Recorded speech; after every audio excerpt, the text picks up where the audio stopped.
ఉన్నటువంటి హక్కు. ఇది దీవెన.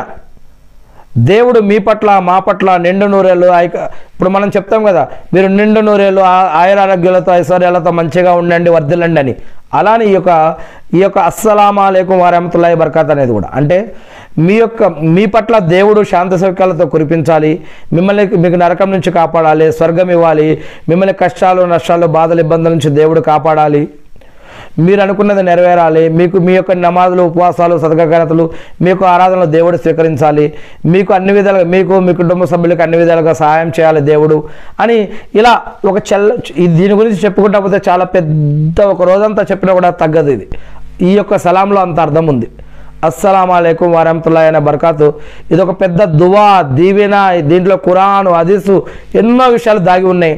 ఇది సింపుల్, చాలా చిన్న వాక్యం కాదు, చాలా పెద్ద వాక్యం. అందుకే సలాం గురించి ప్రత్యేకంగా అనేక అధ్యాయాలు ప్రత్యేకంగా ఇస్లాంలో చెప్పడం జరిగింది. సహీ బుఖారీలో కానీ, తిర్మిజీలో కానీ, అబూదావీద్లో కానీ, నసాయిలో కానీ, మరి ఇంకా ఇతర హదీస్ గ్రంథాల్లో కానీ, ఖురాన్లో కానీ అనేక చోట్ల ఈ యొక్క సలాం గురించి అనేక విషయాలు చెప్పడం జరిగింది.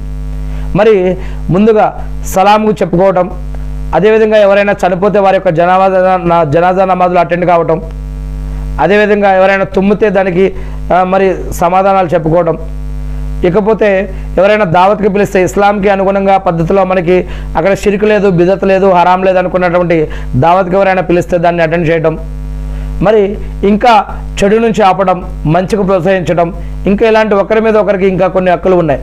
మషూరా ఇవ్వటం, మసూరా తీసుకోవటం, ఇంకా అనేక విషయాలు ఉన్నాయి.